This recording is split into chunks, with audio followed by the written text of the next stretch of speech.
These are the latest automobiles set to hit showrooms across the globe. The focus for most car makers remains on the present, but it would appear the future has now also arrived, with autonomous vehicles on a commercial level set to become a reality.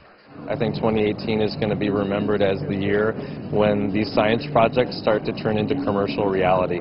Our company alone is going to deliver over 2 million autonomous vehicles this year that are going to start saving lives, here today.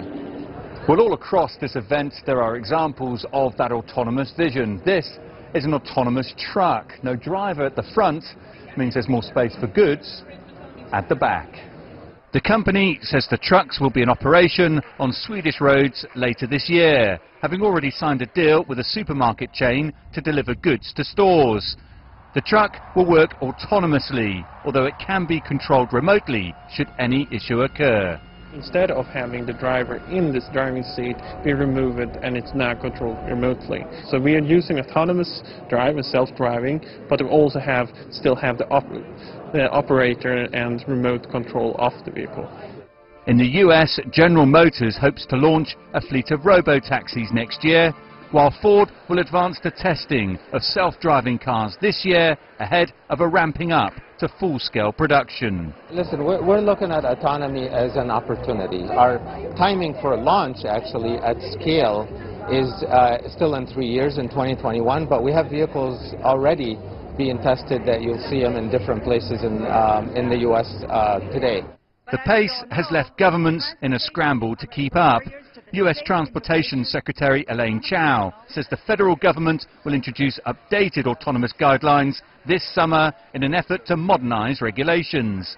But she warned that more still needs to be done to win over public opinion. Well, 71% of the public feels some kind of anxiety about automated driving systems, autonomous vehicles. And it's really incumbent upon the manufacturers and the high-tech industry to assuage those concerns.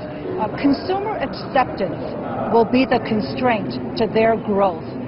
But not everyone is convinced. Some warn that the pace is too fast and that safety issues cannot be swept aside.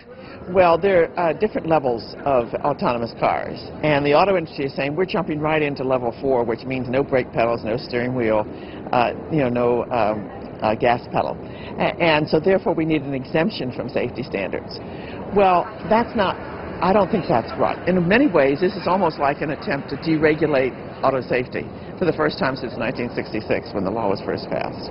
So I'm very concerned about that. For many, autonomous cars remains the stuff of science fiction.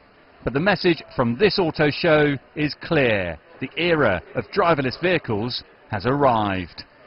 Dan Williams, CGTN, Detroit.